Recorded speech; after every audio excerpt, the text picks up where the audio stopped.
Hey guys, and welcome to the Working Money Channel. I genuinely don't think this is good news. This is coming from Rob Art here. It's bullish news for people that bought in the bear market. The more bullish the news, the more alarming it should be. Now guys, this was just reported yesterday. VanEck Spot Bitcoin ETF trading volume is up 14% today. And although we are now seeing extreme trading volume for the VanEck Bitcoin ETF, we are seeing the Bitcoin price start to crater a little bit. Of course, as Rob Art does say, though, the bullish news should be alarming to people that bought in the bear market. This means we're getting very, very close to a localized top. And as you guys can see over the last few days here, we haven't really been able to break through that high. We did see a new high over here, $53,000 for Bitcoin.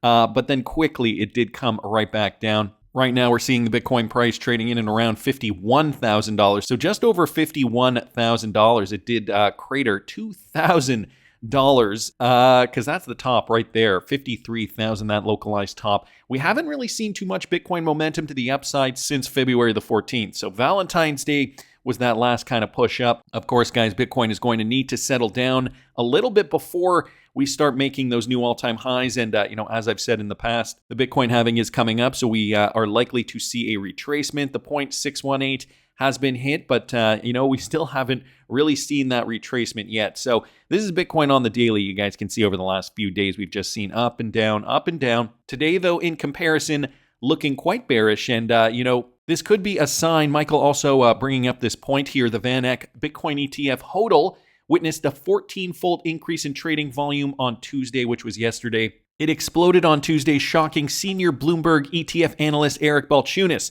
As pointed out by Balchunas in a post on social media, VanEck Spot Bitcoin ETF witnessed close to $250 million in volume by midday in New York. The analyst was shocked as this volume was reportedly 14 times the ETF's average daily volume. So I'm wondering, who's getting into this? Are they feeling like, this is one last ditch effort before that pump to the upside? Of course, we have seen Bitcoin price sell off, although we are not getting anywhere close, at least not yet, to this point down here. That would be in and around 50,600. I mean, we're almost there, but have not broken through that, not even flirting with that level yet. I mean, there's still a lot that could happen in the meantime. It is important to note, though, that the spike in trading volume was unlikely to be caused by one investor, but around 32,000 individuals trading in one day, which is 60 times the ETF's average. So there has been quite an uptick for that particular ETF, and this was noted by Balchunas. A puzzled Balchunas was unable to explain the sudden surge in trading volume. He added, typically, when the daily volume is greater than an ETF's total assets, as in this case, it means one big creation, a la DYNF, getting put in BLK models earlier this year. I've never seen a grassroots trading explosion come out of nowhere like this. In another X post, though, he did say that the Wisdom Tree Bitcoin ETF witnessed a 12-fold increase in its trading volume as compared to its daily average volume. He highlighted the fact that the BTCW saw just 221 trades on Friday, and on Tuesday saw 23,000 individual trades. So this is trading volume, not necessarily people buying up.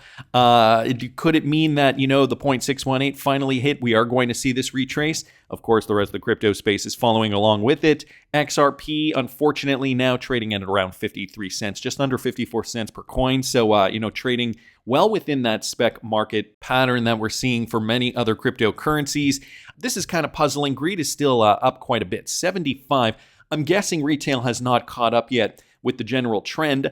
We're seeing a mix here in the space too. Some coins are up, some coins are down. Solana down, for example, 6.72%. XRP is down 5.7%. Cardano's also down 6.7%. So a lot of the altcoins are now seeing some returns to the market. Some of the bigger coins, some that I am currently holding in the $10,000 plus portfolio over there at patreon.com/workingmoneychannel. For those of you guys who are interested in following my trading journey, maybe there is one last opportunity to get into some of these coins. I mean, we're going to be following this, obviously. I keep an eye on the markets daily. Blockchain backer also noticing, might want to clarify what kind of volume that actually is. So check this out. He's posting the screen grabs here. Negative selling pressure. He's pointing out that it's at the 0.702 here. Okay, like I had said, 14x today, but they do not mention what kind of volume it is. It's not bullish pressure to the upside. And I mean, that is a huge amount. I mean, considering we did see only 221 for this particular product, 221 trades on Friday, and then 23,000 individual trades just yesterday on Tuesday. Things that make you go, Also, just wanted to take this quick opportunity to thank all of you guys who have been subscribing to the channel. 100,000 subscribers, guys. We're almost there. Got to reach it by March the 31st. Going to be giving away 2 Ledger Nanos to 2 lucky subscribers. So if you are not subscribed yet, please subscribe to Working Money channel. Like I keep saying, guys, this market is going to look very, very different this time around. And, we're already seeing, some things that I'm noticing are a little different from the last bull run. It's because the landscape is changing, especially in the United States. The last country, it feels like the last country on earth to, really kind of try to wrap their heads around cryptocurrency. Perry Boring from DC did just put out this message, guys. The Chamber for Digital Commerce recently penned a letter to Sherrod Brown. Here's what Perry has to say. Listen to this. Hey, it's Perry Ann. I just wanted to give a quick update on what's going on. According to our sources on the ground on Capitol Hill, Senator Sherrod Brown may bring Elizabeth Warren's bill forward for a markup in committee. Sherrod Brown is the chairman of the Senate Banking Committee. A bill first has to pass through committee before it can be voted on the Senate floor. So this is a critical step in the legislative process. We have sent a letter to Sherrod Brown. We made that public today, urging him to not bring S2669 forward for consideration. This bill is not worthy of consideration. This bill has been promoted by Elizabeth Warren under false pretenses, and a lot of members who were signed on to this bill were misled about its implications, about what it does, and why it's even needed. You can support our efforts by signing our petition. Sign it today and let Congress know it is not acceptable to put such draconian measures on Bitcoin and blockchain technology in America. Perry Ann, you got to give us the link to the website. Where do we sign that petition? Oh, here it is. Sign that petition. Raise your voice. Sign the petition to stop the crypto ban. I will link this in the description of the video for you guys. Already 12,000 people have signed it. Their goal, 15,000 before the next one. So wanted to thank Perry Boring for mentioning this. Now, here's the letter. Eleanor Turret also posting it for more detail. So I will link this in the description for those of you guys who want to read it. It is a Digital Asset Anti-Money Laundering Act. So it sounds as though these senators, they've made it very appealing for their colleagues to get behind the message. However, what it's not stating here is that it would strongly influence and affect the crypto industry in the United States. This is what the Chamber of Digital Commerce wrote here. I strongly advise against bringing this legislation forward for consideration. As a U.S. Senator and chairman of the committee, you represent every American, including the tens of millions who have been pleading for Washington to create a common sense regulatory framework for digital assets. After a decade of stagnation and political posturing, our efforts to reach you and this resulting letter come at the community's request to avoid the dire consequences of S2669 and what that could have on U.S. innovation. While presented as a proposal to safeguard against illicit finance, the legislation poses a clear and present danger to U.S. national security and the broader economy. Our concerns follow a careful and thoughtful cross-industry analysis. This bill, if passed, will erase hundreds of billions of dollars in value for U.S. startups and decimate the savings of countless Americans invested in the asset class legally. So that is just some of it here. I do have the 2-page letter linked to this tweet. So again, I will link everything in the description if you guys are interested. We got to get senators like Elizabeth Warren out. And lucky for us, a possible solution was announced just yesterday, and Elizabeth Warren looking like she is getting scared. Apparently, the MAGA Republican machine couldn't find a single Republican in Massachusetts to run against me, so they brought in someone from Rhode Island who will have the backing of the GOP and special interest groups. Now it's looking as though she's begging for donations. Will you donate to my re-election campaign so we can protect our Senate majority? And I wrote down here, I hope you lose, Elizabeth Warren. That got 229 likes. I mean, she is being criticized by the cryptocurrency community, not just the XRP community, for her archaic ideas and potential colluding with SEC Chairman Gary Gensler. And so who is running against Elizabeth Warren? I'm sure you guys have heard it by now. John Deaton has officially put his hat in the ring. Senator, no one recruited me, and I'm looking forward to a substantive discussion on the issues that are important to the good people of Massachusetts, like income inequality, inflation, housing costs, illegal immigration, the debt crisis, and veteran services, and also probably cryptocurrency regulatory clarity. Tony Edward down here commenting, John, I smell fear. She wouldn't be giving you any attention unless she was afraid. Moon Lambo also commenting, she's lying to her voter base at that point. Sadly, nothing new. Whalewire, you're going to win in a landslide. Keep up the great work. Crypto Bull 2020, don't forget reservations as Mrs. Warren is part Native American. Nietzsche Bucks here. It's crazy how quick she is to make assumptions and spread knee-jerk lies about her opponent. Wait. That's exactly how she speaks about cryptocurrency. Wendy O saying they have their work cut out for them from the hood to the hills. And so many other people in the XRP community commenting on this John Deaton post. So if you guys are not following the new John Deaton Twitter account, he does have another one here. There is no link to it, but it is John Deaton for Senate or something like that. Maybe I will find it somewhere here so I can link it in the description of the video. But this is very exciting, guys. I stay out of politics on X, this coming from Wrath of Kahneman, but this is the exception. We've been fortunate to see how John Deaton conducts himself and his values for years now. I believe he would be a great senator. And Wrath of Kahneman just retweeted out John Deaton's latest campaign video. First it was schoolyard bullies, then it was greedy corporations and the SEC. And now I'm taking on the Washington elites.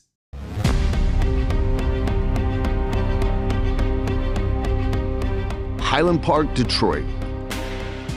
I grew up in real poverty in a dangerous, violent neighborhood. I got beat up, but I fought back. I learned life's lessons, and my motto became no fear and never give up. My mom, my hero, a single mom on welfare and food stamps who worked as many jobs as she could just to put food on the table. Most of the times, it was just beans and cornbread, but she did her best. They called me white trash, but I made it out. It wasn't easy. I was the only one in my family to graduate high school. I worked my way through college and New England School of Law, living in Roxbury. I joined the Marines, fought addiction, cancer, and mountains of debt. No fear, and I will never give up. After law school, I got married, became the proud father of 3 amazing daughters, and built the law practice. I fought for the little guy. I took on the greedy corporations and the heartless insurance companies, and I won. I took on the Washington insiders, and I won. I am running for U.S. Senate to continue my life's mission to shake things up for the people who need it most. Take on the drug and insurance companies for better, more accessible health care. Instead of just pointing the fingers at each other, actually work to solve the migrant crisis. Fight inflation that's crushing working families. Work for better opportunities for children. Take on Washington corruption and the division that's killing this country. We need term limits for these career politicians who have simply forgotten who elected them. Elizabeth Warren, well, she promised to be a champion for those in need. Instead, she gives lectures and plays politics and gets nothing done for Massachusetts. I will work day and night to make a difference in your life. I know your life struggles because I've lived them. I know your dreams and your hopes for you and your family because I share them. I will fight for what is right because I have no fear and I will never give up.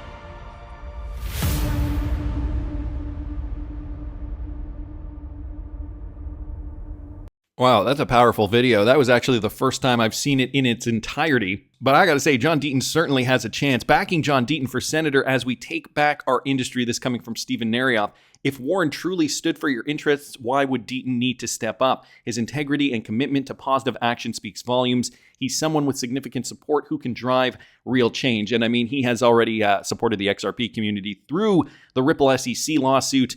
And I don't know if you guys caught it here. John Deaton with the XRP t-shirt. There he is right there sporting the X on his t-shirt. I got to say, he's already gaining a lot of support here. Tony Edward, I just donated to John Deaton for his run to unseat anti-crypto Senator Warren. Have you donated yet? And you guys can click there. I will link this in the description of the video. John Deaton, U.S. Senate, Massachusetts. And what a snazzy website here. Meet John Deaton here. Father, cancer survivor, U.S. Marine veteran, trial lawyer. Boy, cryptocurrency advocate attorney John Deaton weighing in against Elizabeth Warren. You can read more here. So again, I will link this in the description and you can donate if you want to see Elizabeth Warren unseated. Wanted to thank Tony and of course John Deaton for posting and for running. That is what I'm most happy about. John Deaton in the United States Senate could change the crypto landscape for good, really give us a leg up, and by extension that will affect other jurisdictions around the world. We know the United States is one of the most influential, and so all the other countries around the world, maybe not everybody, but many take the U.S.'s lead. We're already lagging far behind, so I am hoping to see John Deaton in the Senate when that time comes. Gonna keep moving along because we've also got some interesting news, guys. Brad Garlinghouse just did the rounds yesterday. Wrath of Kahneman commenting on this, posting the Bloomberg interview here. Now, I wanted to just play you guys a little clip here. Listen to this. When do you think that this will finally no longer be an overhang for you guys? You're one of many companies that are fighting the SEC at this point in time, but when can you call this an all clear? And do you think that this will make it so far as to reach higher courts? Well, hard to predict whether it's going to reach higher courts. On everything we cared about, we won against the SEC. Will the SEC appeal and move it up the courts? We'll see. They sought approval to do what's called an interlocutory appeal. The courts denied that also. The case against me personally and Chris Larson personally was dismissed entirely with prejudice. So, look, from my point of view, the SEC has lost consistently. They lost the Grayscale case.